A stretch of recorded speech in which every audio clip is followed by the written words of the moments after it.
Thank you so much for being part of this. So everybody unmute.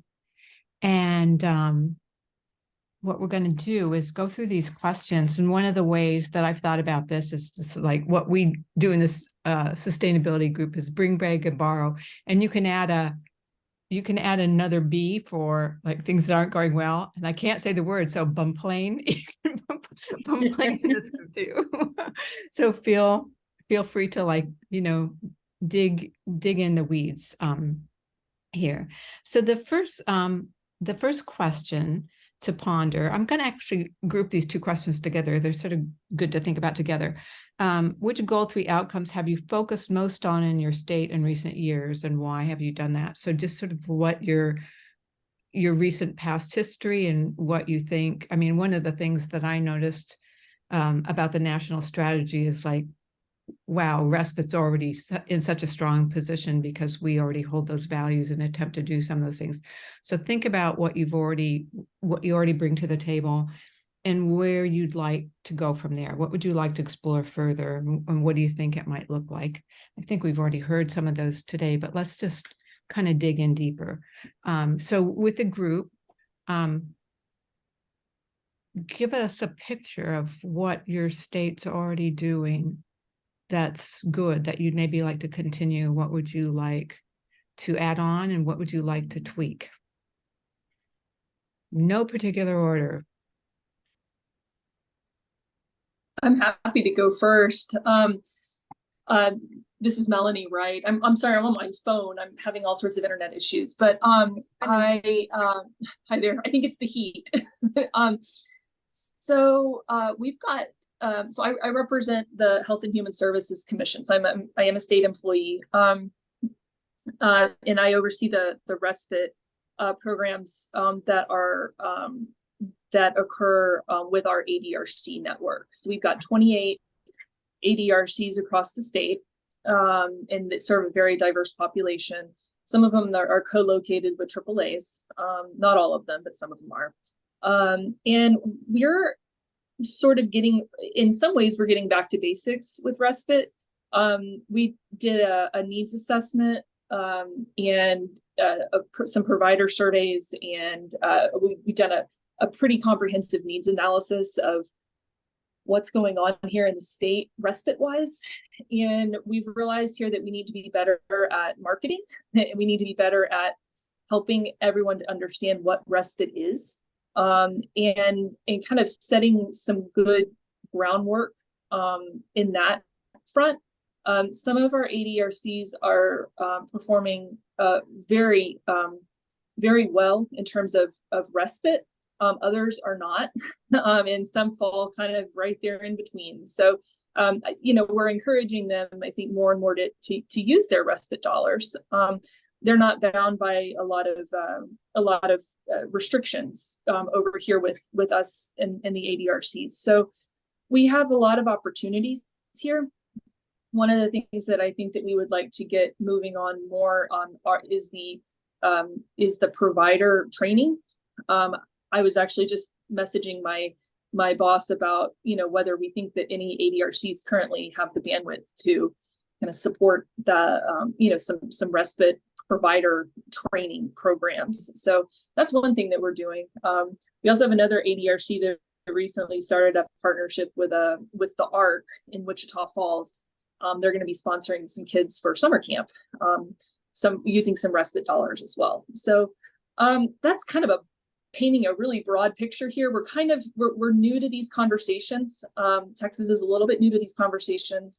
I'm pretty new to respite also, but we've been charged here with really kind of going forth and getting everybody across the state up and running with respite. But I'm here to learn. So please, I would love to hear more about what's happening across your states and how you guys are working with the national strategy, and then within your own state policies. Okay. And everybody, please ask questions of Melanie. And just right off the bat, just a few clarifications. You talked about the marketing, and you're talking about those provider programs. rather To the than provider. rather than to provide than to caregivers at this point. Is that right? Yes, and we're kind of, we a little bit of both, because the ADRCs are the ones who really have that, that the FaceTime with local providers and with subcontractors, so they pass through us. So we sort of oversee the programs and oversee their budgets and make sure that the finance and accounting and all is happening the way it should. But then our ADRCs have considerable freedom to pursue local partnerships and relationships as they see fit. Okay. Yeah. That makes more sense to me. Thank you. You've got a full plate there. Yes.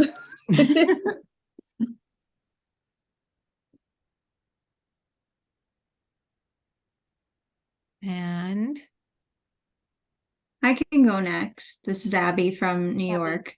I was just looking, so we kind of took the strategy and we did similar to what Arch did but we did it for New York. So we went through each of the outcomes and kind of came up with everything, that we are doing and some ideas that we want to do to meet the goals of the strategy.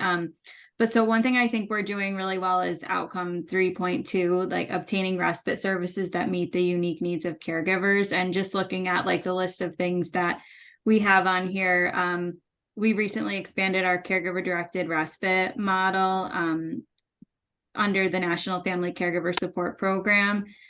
And so we used to only allow for in-home respite under caregiver directed, but now we allow out of home, and we also allow vouchers. And we also implemented a voucher program statewide at our coalition.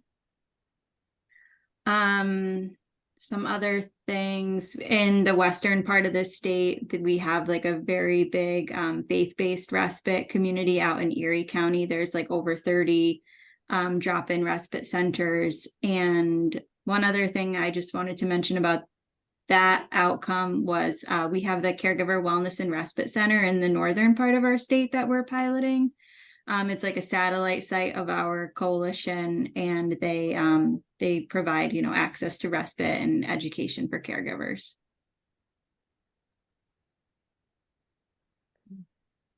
so one of the things that I'm just hearing as you'll talk is that there's like what you're doing, but the process by which you're doing it. And Abby, you just talked about the satellite site in the northern part of the state, satellite to the larger coalition. So, and then you talked about systematically going through those outcomes and focusing on outcome 3.2, matching unique needs. Like, how did you decide to do that, and how did you, who's in that process, and who did you include in that process of going through them, and how does that all work? I think originally it was Dina's idea, I think, to kind of go through and do that. We had a social work intern that we had started for us, and Dina and I worked on that with her. And then we had Doris from the coalition, she looked at it, and we had some other partners at our office that are involved with like other respite programs. We have a state respite program in New York. They looked at it from their lens, and we're hoping to use it in the future. We're doing the master plan for aging right now, so we're hoping to use it for that work. That's great. So it's you're out of the silo.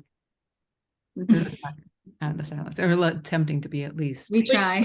Which Susan, Abby isn't as involved with the master plan work, but we have within the informal caregivers subcommittee, they've broken now down into work groups, just to kind of help, I think, with expediting, since it is a very aggressive timeline. I think our preliminary reports due to the governor in July, and then we're supposed to have a final written plan by next July.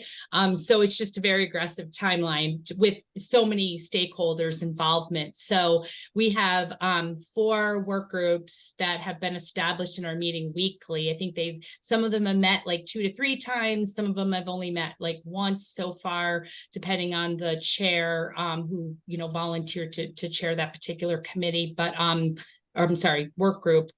We have one focused on like finances, looking at like economic value and, funding. So, really that kind of stretches across to the other work groups. So there is a lot of crossover, but we have one focused on caregiver support, and one on kinship.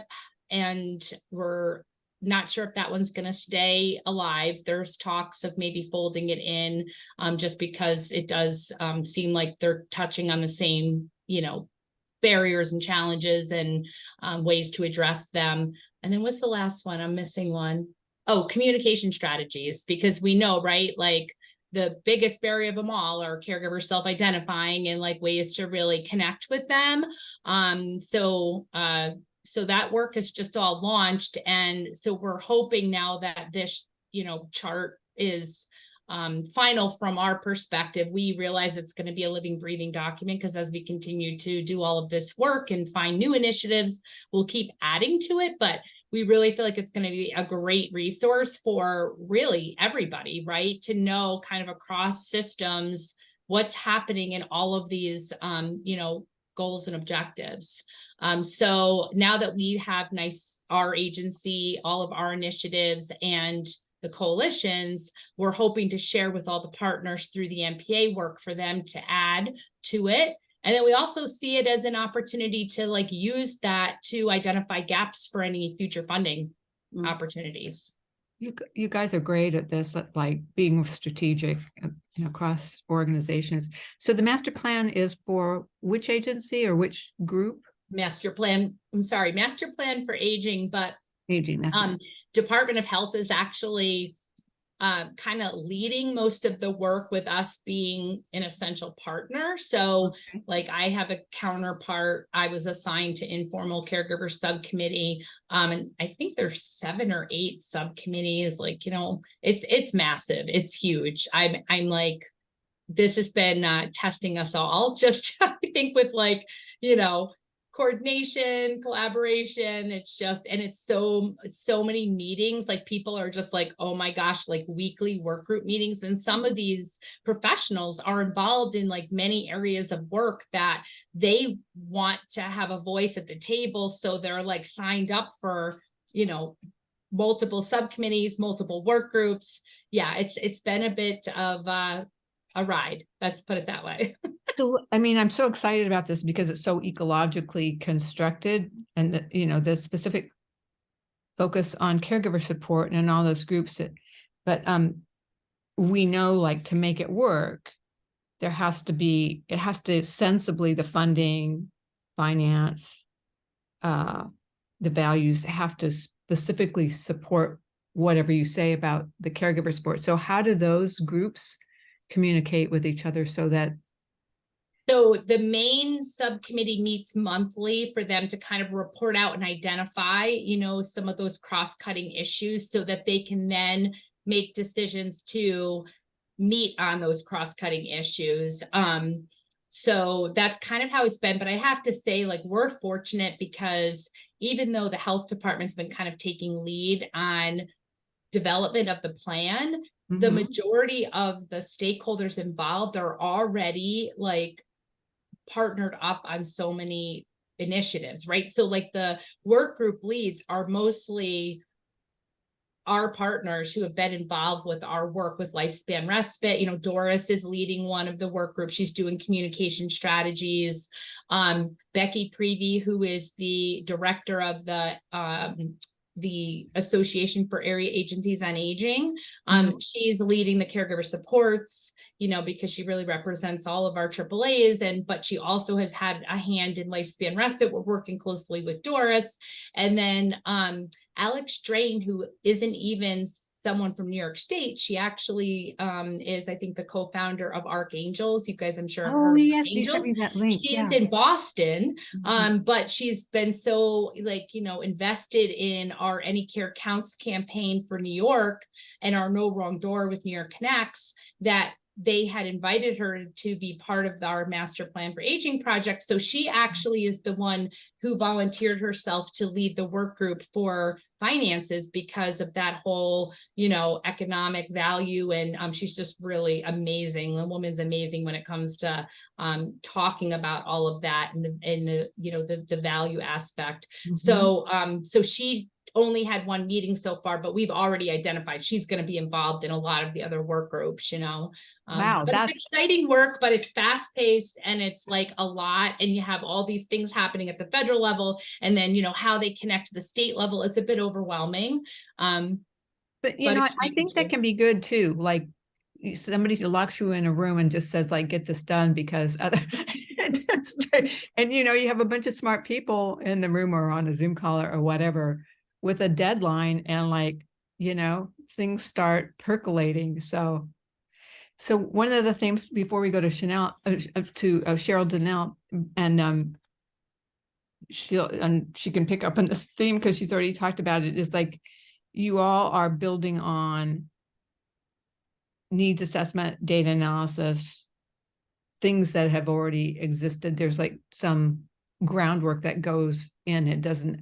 This doesn't happen in a vacuum, and it's guided by your knowledge of what's going on in your state. And Cheryl, if you'll just talk a little bit about that, because your work in your state always stands out to me in just asking the most, you're so curious and so wanting to understand how everything works together so that you don't go down a wrong path, so that your work's fruitful going forward. So talk a little bit about what's going on there, and in addition to what you've already talked about. Well, I mean, I think most of our activities fall in, could potentially be part of goal 3 in strengthening and services and supports. So as a coalition in our state, our biggest concern had been sustainability. So we've handled that. We've now become an advisory body under our aging and disability service, excuse me, division. And so now we can focus not on fundraising and trying to figure out who we are and what we're supposed to be doing and having the infighting. We've gotten past that. So now, say again where you're housed right now. What's that? Say again where you're housed. You just said you Aging and Disability Services Division. Okay. Which we don't have AAAs. We have our no wrong door system. Yeah. So we have Nevada Care Connection sites and partners. Operates very similar to how the AAAs operate in our state, just a little different format or structure. Mhm. So we've gotten to that point. Then, of course, we've done some pilots. One was a respite voucher pilot. We did that just to get, first of all, some information on caregivers because there was nothing to be found. And so that was really critical. And that we just kind of opened it up to the possibilities of what is it going to take to provide respite to family caregivers. We realized that one of the challenges from that respite voucher was that family caregivers couldn't find providers. So we worked really hard on the pilot program to see about training new respite workers and participating in that. We've looked at internships and trying to figure out how to get more student volunteers into the programs. Some of them already have mechanisms where they're pulling in college students, but it would be very complicated across the various colleges and universities and their requirements to pull those in. I think the CNA programs, nursing programs, some of them have already pretty good relationship with those professors and those departments. So we haven't made a whole lot of headroom in that. But one of the challenges in the last couple of years post-COVID has been just that it's been killing our respite programs. We've had so many fallouts of our respite programs, our day programs. We've lost even some ancillary programs that were serving in a substitute for respite, which were some of our job and day training programs for adults with developmental disabilities, etc. So we've lost a lot of ground in our state.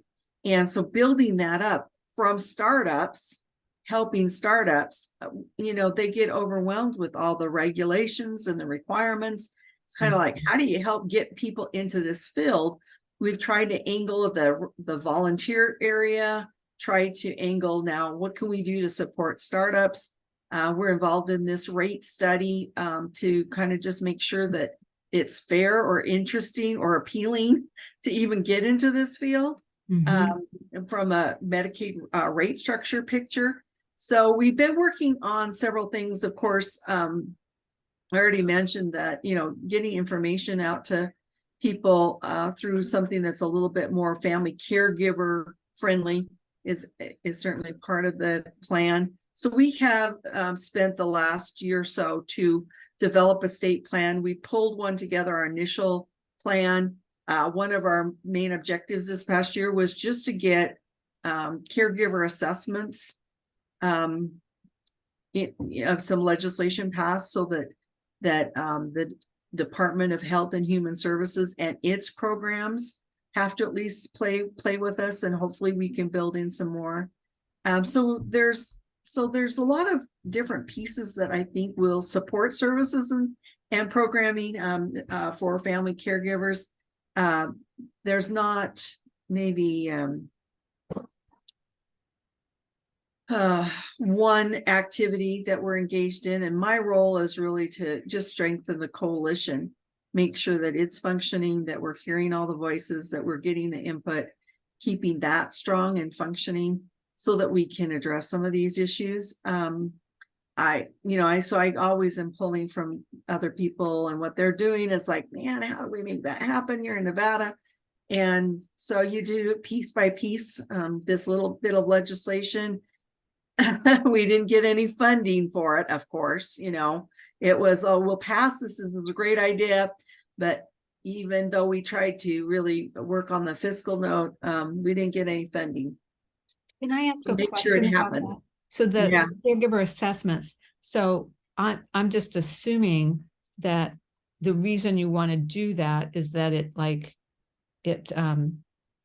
increases awareness among existing providers that this is a need. Yeah. If they know what their family caregivers need, that may direct the services and support picture Right. and help to identify the gaps. Like, we don't know what they are, but hey, it's like, Yeah. now we know. Here's some evidence about that. Now Yeah. the legislature knows. Now, we're having a broader conversation about what to Right. do about it. So it's kind of been like pulling teeth to get people to engage in anything like a caregiver assessment. So now we have at least a little bit of legislative push for that's an expectation. So, they said, well, if you guys are also in agreement that this needs to happen, why don't you just do it? It's like, do you know how government works? It's like, you got to insist that this gets done in some fashion or it doesn't happen. Yeah. So we're kind of in the,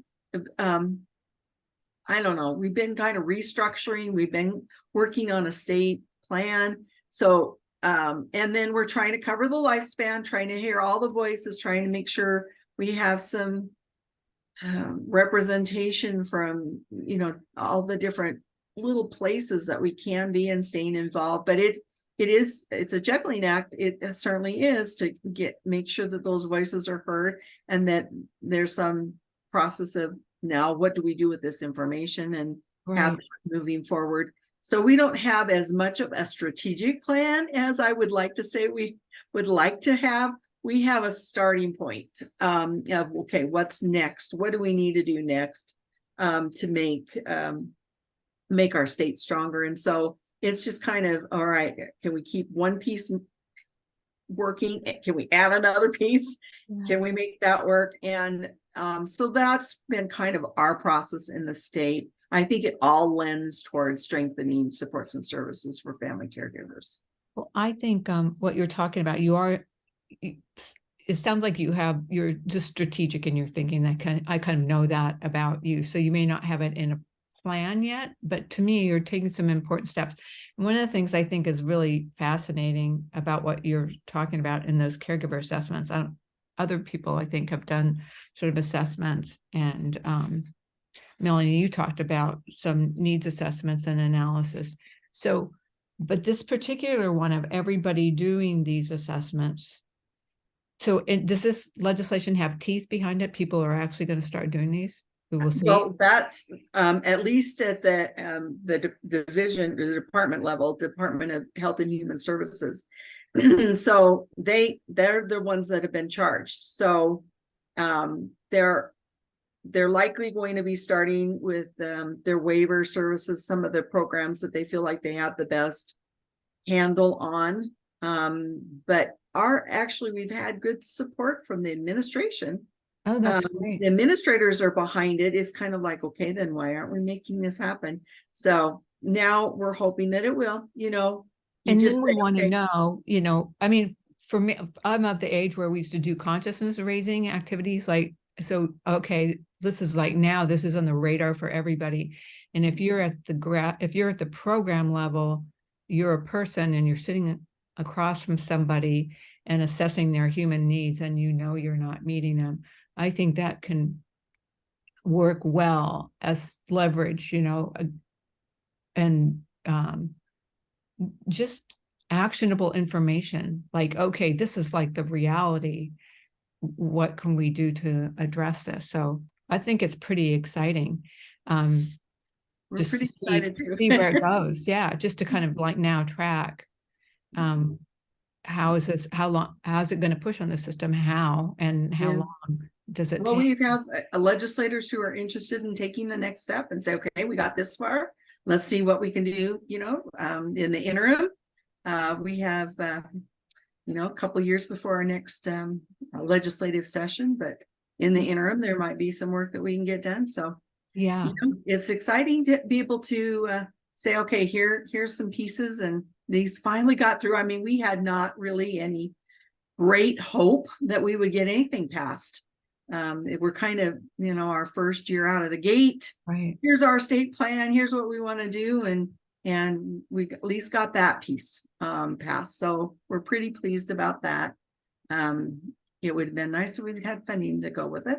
But, Yeah, well, this sounds like a good way to start. do funding. another Yeah. unfunded mandate, right? Yeah. So Now, I've watched New York just raking the money based on their long-term strategic, inclusive, across the silos work. So yeah, it's doable.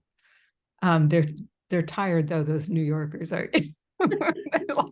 They're working really hard. But like all of you, Melanie, you talked about this too, like you're all using this opportunity to like start rethinking and kind of, using this national strategy to really think hard about how you want to go forward. And I think that's really exciting. Yeah, it's interesting, to hear Cheryl, to hear you talk, I feel like Texas is in a very similar place as you are. And I think the only thing I would add to that would be, in terms of the care provider surveys and the needs assessment and the data, that comes from that. We ended up partnering with an outside the university, Texas A&M, to actually do our needs assessment. And I will say, I'll echo what you said here, like in terms of establishing legitimacy for the work that we're doing. I mean, that has been absolutely vital. It's like nobody really paid attention until we came with, something from a public policy research institute, and it's like, look, this is what's going on.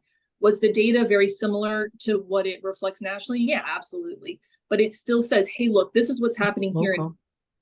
This is happening in Texas. And this is what the outside party says. So, again, we're at the starting gate too, and we're not really thinking like long-term strategic plans. We're tired too, just from trying to put the pieces together in a reasonable order. Yeah. Oh, that went too fast. I didn't get to the other questions. Thank you all so much. It was fantastic. we're going back.